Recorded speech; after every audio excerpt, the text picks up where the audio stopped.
유니티 코리아 에반젤리즘 본부 맡고 있는 김범주라고 합니다.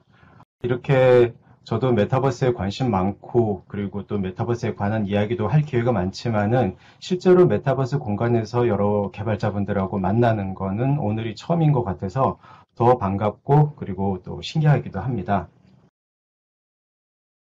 어, 아까 교수님께서도 메타버스의 정의에 대해서 뭔가 지금 딱히 우리가 하나의 결정된 정의를 가지고 그것을 따라가기보다 우리가 각자 생각하는 그런 메타버스를 만들어가는 것이 중요하다. 그렇게 말씀을 해주셨는데요.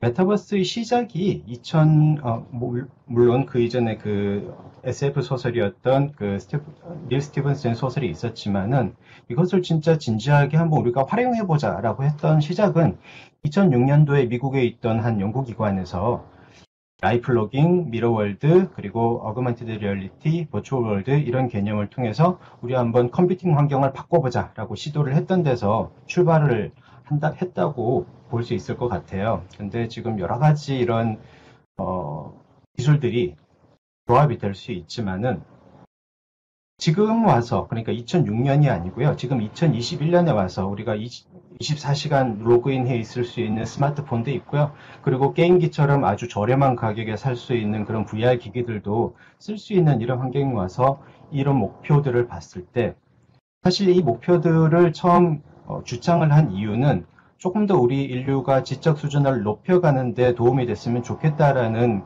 그런 목표의 메타버스를 활용하자는 취지였었거든요. 지금 와서 생각을 해보면은 사실 크게 두 가지 정도 이렇게 카테고리로 나눌 수 있을 것 같아요. 우리가 쓰고 있는 컴퓨터 그리고 그 안에 있는 인터넷 이런 것들, 즉 가상 공간들이 기존의 텍스트 기반이 아니고 점점 현실과 닮아가고 있는 그런 현상이 지금 보여지고 있고요.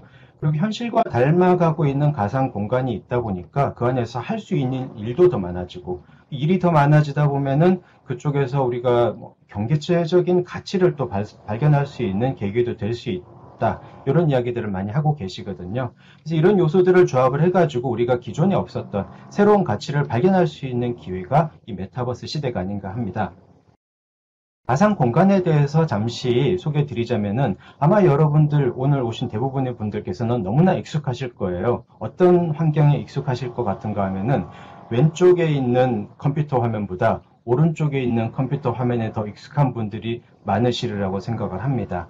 왼쪽에 있는 저런 그 문서 기반의 인터넷 그리고 사진과 뭔가 이렇게 페이지 레이아웃처럼 디자인된 인터넷들은 사실 예전에 아주 옛날에 우리가 뭐 HTML이라든지 아니면은 뭐 텍스트 기반의 정보 전달을 어떻게 하면 중시하던 시대 그리고 컴퓨팅 파워가 그렇게 높지 않았던 시대에 만들어졌던 인터페이스고 그리고 유저 익스피리언스 디자인이기 때문에 사실 저쪽에 굳이 이렇게 우리가 계속 따라갈 필요는 없어요. 지금은 컴퓨팅 파워도 넘쳐나고요. 이제 그때 당시에 비해 가지고 그리고 또 뭐라고 해야 되나요? 어떻게 우리가 이런 다양한 가상 공간을 만들 수 있는 기술들도 게임 엔진을 통해 가지고 많이 발전을 하고 있습니다. 그렇기 때문에 우리는 좀 더 다양한 컴퓨팅 공간을 만들어낼 가능성을 가지고 있지 않나 생각을 하고요. 이것을 시대의 흐름으로 한번 설명을 해보면은 초기 인터넷이 텍스트 기반의 도서관이었다 그러면은 최근 스트리밍 서비스가 많이 이렇게 넘쳐나고 있는 시대는 TV의 역할을 대신하는 인터넷으로서 지금 자리매김을 하고 있는 것 같고요. 그리고 우리가 실시간 3D 기술이라든지 아니면은 게임 엔진을 이용한 상호작용성 같은 것들을 이용해 가지고 이제는 광장을 만들 수 있는 컴퓨터 안에 인터넷 안에 광장을 만들 수 있는 이런 가능성들이 이제는 생겼다라고 말씀드릴 수 있어요. 근데 각 시대별로 중요한 능력들이 다릅니다.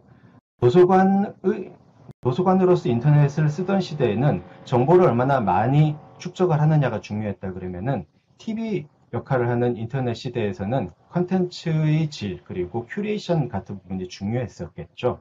근데 지금 앞으로 우리한테 다가오게 될 광장의 시대에는 이 광장을 어떻게 설계하느냐가 중요해요. 짧게 말씀드리자면은 내가 옳다고 생각하는, 내가 좋다고 생각하는 컨텐츠 하나 딱 만들어 놓고 여러분 즐기세요가 아니고 이 서비스를 사용하기 위해서 오시는 분들하고 같이 소통할 수 있는 공간이 중요하기 때문에 내가 정확하게 내 생각이다라고 만들어 놓는 것보다 아까 교수님께서도 말씀하셨듯이 오픈 마인드를 가지고 사용자들과 계속 피드백을 주고받는 그런 능력들, 그리고 그런 피드백이 활발하게 이루어질 수 있는 세계관을 설계하는 능력이 아주 중요해질 것 같습니다. 이런 변화로 인해 가지고요. 우리나라 대표적인 메타버스 플랫폼이라고들 이야기하고 계시는 제페토에서도 원래는 채팅 프로그램으로 시작을 했었지만은 지금은 제페토 안에서 행사도 하고, 그리고 이런 그 경영진 모임 같은 것도 하고, 뮤직비디오도 찍고, 오른쪽 상단에 그 저 유튜버 해슬이라는 분의 영상에서 제가 캡처한 건데요. 뭐 저기 드라마에, 인기 드라마에 나오는 그런 그 장면을 갖다가 역할놀이하는 이런 놀이들도 하는 걸 보면은, 이제는 우리가 이렇게 3D 공간을 게임에만 활용하는 게 아니고 다양한 용도로 활용할 수 있는 그런 좀 그 능력이 생기지 않았나, 이렇게 볼 수 있을 것 같아요. 말씀드렸던 것처럼 이제 이런 3D 공간을 해석하고, 그리고 3D 공간을 익숙하게 활용하는 능력은 우리가 3D 게임을 많이 하면서 좀 함량한 측면이 분명히 있는 것 같아요. 그래서 왼쪽에 있는 이런 뭐 세틀러라는 이런 게임의 화면이나, 아니면 오른쪽에 있는 알트 스페이스나 XR 클래스 같은 이런 메타버스 서비스나, 눈으로 볼 때는 뭐 되게 흡사하죠. 거의 비슷하죠. 어떤 3D 공간이 우리 현실과 점점 닮아가고 있기 때문에 이런 현상이 벌어지는 게 아닌가 싶고요. 아까 제가 채팅창에서 그런 질문을 봤어요. 그러면 게임과 메타버스의 차이점은 무엇인가요? 라는 질문을 해주셨는데, 되게 좋은 질문이라고 생각을 합니다. 이 질문에 답할 수 있는 방법은 여러 가지가 있겠지만은요, 제가 생각하는, 여러분들한테 말씀드리고 싶은 가장 중요한 한 가지는, 게임이라는 공간은요, 순수하게 재미와 즐거움만을 추구하기 위해서 특별히 디자인된 공간이고 서비스입니다. 하지만 우리는 게임과 비슷한 기술을 메타버스 프로그램이나 서비스 플랫폼을 만들 때 쓸 수는 있지만은, 메타버스 공간은 굳이 어떤 그 전투라든지, 아니면은 뭐 그 저기 콜렉션이라든지 탐험 같은 어떤 게임의 재미만을 위한 게 아니고요. 서로 소통을 위한 공간으로 만들 수도 있고, 그리고 서로 지금 보시는 것, 우리가 지금 하고 있는 것처럼 회의를 하기 위한 공간, 생각을 나누기 위한 공간 등 다양한 용도로 사용될 수 있다는 점이 기존의 게임하고는 조금 다른 점이 아닌가, 그렇게 좀 말씀을 드리고 싶습니다. 네, 이렇게 정말 많은 가능성들이 열려가고 있는데요. 이 안에서 경제적인 활동도 많이 일어나면 좋겠죠. 저는 옛날에 어릴 때 꿨던 꿈 중에 하나가 밖에 안 나가고 컴퓨터 가지고 일해서 먹고 살 수 있으면 참 좋겠다라고 생각을 했었는데요. 지금 그런 게 좀 현실이 가까워 오고 있는 것 같습니다. 왼쪽에 보시는 화면은 샌드박스라는 메타버스 플랫폼에서 제공하고 있는 어떤 그 샌드박스 스튜디오라는 어떤 그 게임이나 배경을 갖다 만들 수 있는 디자인 툴이에요. 그래서 이런 툴을 통해 가지고 우리가 완전히 이 컴퓨터 안에서 창작도 하고, 그리고 구매도 하는, 경제 활동을 하는 이런 완전 가상 생태계도 가능해지고 있고요. 그리고 그렇게 완전한 가상 형태의 경제가 아니더라도 오른쪽처럼 현실의 작업이나 공정 같은 것들을 3D 기술을 활용해 가지고 생산성을 증대시키는 이런 가능성들도 분명히 저는 새로운 가치를 발견할 수 있는 방향 중에 하나라고 생각을 합니다. 오른쪽 사례 같은 경우에는 어그먼티드 리얼리티에 가깝고, 왼쪽 사례 같은 경우에는 버추얼 월드라는 측면에 조금 더 가까울 수 있겠죠. 네, 정말 이렇게 현실과 그리고 가상이 겹쳐지면서 많은 일들이 일어날 수 있는데, 우리는 이 기회를 갖다가 놓치지 말고요. 예전에는 우리가 어릴 때 어머니들한테 그런 이야기 많이 들었을 거예요. 컴퓨터 그거 쳐다보면은 밥이 나오나 돈이 나오나 뭐 이런 질문들 받아보신 분들이 계실 텐데요. 아마 그때 우리한테 그런 말씀을 해주셨던 부모님들 세대에서는 가상 공간은 가치가 없는 거고 현실 공간은 가치가 있는 거다라는 약간은 이분법적인 사고가 있었던 게 아닌가, 그렇게 좀 생각이 돼요. 하지만은 이미 메타버스 시대에 현실과 가상이 중첩이 되기 시작하면서 반드시 물리적인 현상, 그 세계가 가치가 있는 거고, 그리고 컴퓨터 안에 가상 세계는 가치가 없는 거다가 아니고, 내가 가상과 현실을 왔다 갔다 하면서 나한테 진짜 의미가 있고 가치가 있는 게 뭐냐를 찾을 수 있는 그런 계기가 우리한테 마련이 됐다라고 보고 있기 때문에 저희는 이 기회를 놓치지 말고 잘 잡아야 된다고 생각을 합니다.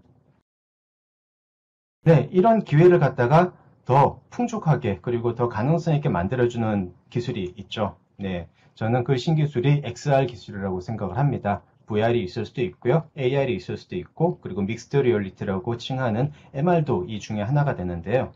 아직까지는 우리 대부분의 사람들은 왼쪽에 있는 이 스마트폰의 평면 화면을 통해 가지고 메타버스 세계하고 접하게 되는 그런 경우가 많을 거예요. 하지만은 앞으로는 점점 오른쪽과 같이 이런 XR 디바이스를 통해서 우리 주변의 환경을 실감할 수 있는, 그리고 다른 사람들이 옆에 있다는 느낌을 가질 수 있는 그런 메타버스 서비스들이 점점 많아지게 될 거고, 마샬 맥루한의 이야기처럼 미디어 자체가 우리 감각을 확장시키는 과정이기 때문에 이런 과정들은 확장시키는 쪽으로 계속 발전시켜 나가지 절대 이렇게 뒤로 돌아가는 일은 일어나기 힘들 거라고 보고 있습니다. 그래서 이런 부분들 앞날이 되게 밝다고 말씀드릴 수 있을 거고요. 저는 이런 그 가상 공간 그리고 XR 기술을 통해 가지고 다양한 일들을 할 수 있는 의미가 있다고 생각을 해요. 지금 보시는 것처럼 지금 보시는 이 드랍 인드 오션이라는 요 전시는요. 자기가 바닷속에 들어가 가지고 실제로 바닷속에 있는 쓰레기들이 얼마나 많은지, 그리고 바다 쓰레기가 얼마나 해양 생물들한테 나쁜 영향을 주고 있는지를 실감을 하고 공감을 할 수 있게 만들어주는 그런 어떤 그 작품이었었거든요. 가상 공간은 이런 것처럼 단순히 텍스트나 표 같은 어떤 문자 기반의 메시지가 바로 전달이 되는 게 아니고 내가 직접 공감할 수 있는 공간을 마련해 준다는 장점이 있기 때문에 이런 부분들도 잘 활용하면 좋을 것 같고요. 그리고 이런 어떤 기술들을 활용을 할 때 또 하나의 큰 장점이 있습니다. 에드가 게일이라는 이 학습 그 이론을 연구하시는 그 학자분께서 이 경험의 원뿔이라는 이 도표를 갖다가 주창을 하신 바가 있는데요. 이 요점은 그렇습니다. 제일 위에 작은 영역, 삼각뿔 영역이 있죠. 저게 뭔가 하면 텍스트예요. 우리가 공부나 경험을 할 때 글자로 받아들이는 게 가장 빨리 기억에서 잊혀지고요. 제일 밑에 있는 파란색 영역 있죠. 제일 넓은 영역. 저거는 직접 경험을 하는 겁니다. 글자로 읽고 상상하는 것도 좋지만은 자기가 직접 경험을 했을 때 가장 기억에 오래 남는다라는 그런 이야기를 하신 바가 있어요. 그래서 저는 XR 공간을 통해서 그리고 XR 디바이스를 통해서 뭔가 이때까지는 컴퓨터를 쓰기 위해서 어떤 버튼은 어떤 기능을 하고 그리고 어떤 명령어는 어떤 역할을 한다라는 걸 외우지 않고 바로 모션 컨트롤러를 통해서 행동으로 경험을 할 수 있는 이런 가능성들이 저는 에드가 게일이 이야기했던 그런 효과적인 기억 방법 그리고 우리가 경험을 축적하는 방법의 한 어떤 그 이용할 수 있는 기술이라고 그렇게 생각을 하고 말씀드리고 싶습니다. 그것뿐만이 아닙니다. 지금 우리가 단지 프로필 사진이나 아니면 텍스트 채팅으로 이렇게 만나는 게 아니고 서로 제스처도 할 수 있고 서로 이모티콘도 날릴 수 있는 이런 환경만 해도 저는 너무너무 좋은데요. XR 환경을 활용하면은 목소리 톤이라든지 아니면 자기의 표정이라든지 제스처 같은 것들까지 전부 다 상대방한테 전달을 할 수가 있죠.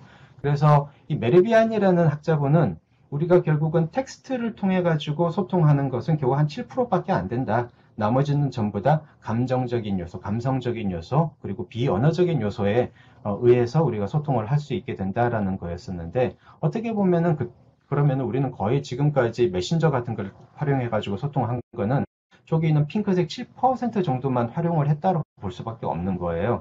앞으로 메타버스 시대의 소통은 더 많은 감정적인 그리고 더 많은 소통을 좀 깊이 있는 소통을 할 수 있는 그런 방향으로 여러분들이 좀 개발을 해 나가실 수 있도록 하셨으면 좋겠습니다. 이때까지 이런 이야기를 쭉 해오다 보니까요. 메타버스 개발자란 무엇인가? 저는 갑자기 이런 생각이 들었습니다. 메타버스 개발자는 우리 곁에 다가온 다양한 신기술을 이용해가지고 새로운 경험과 의미 있는 일을 만들어내는 멋진 일을 하는 사람들이고요. 유니티 역시 메타버스를 구현하는 기술로 창작자 생태계를 되게 중요하게 생각하고 그리고 다양한 인터넷을 활용 방법을 지원하기 위해서 기술을 개발을 하고 있습니다. 그리고 존 리치텔로라는 유니티 CEO는 앞으로 XR 디바이스가 거의 게임기처럼 널리 보급이 될 거기 때문에 거기서 엄청난 시장이 새롭게 만들어진다라는 이야기도 하고 있어서 이런 기회도 우리가 좀 눈여겨볼 수 있지 않을까 생각을 하고요. 네, 이제 슬슬 좀 마무리를 지어야 될 것 같습니다. 말씀드렸던 것처럼 이제 우리는 문자 기반의 세계에 경험 기반의 세계로 옮겨가는 그런 단계에 와 있다고 생각을 합니다. 저는 그래서 유니티와 같은 게임 엔진들이 미래의 워드 프로세스다라는 말씀을 자주 드리는데요. 우리가 예전에 생각을 표현하고 다른 사람들하고 소통하기 위해서 텍스트로 문장을 썼었다 그러면은 이제는 그런 생각이 일어날 수 있는 공간을 디자인하는 사람이 메타버스 시대의 리더가 되지 않을까 그렇게 생각을 합니다. 네, 이러한 일들을 하시는 이제 멋진 일을 하시는 많은 메타버스 개발자 여러분들을 응원하면서 오늘 발표 시간을 마치도록 하겠습니다. 감사합니다.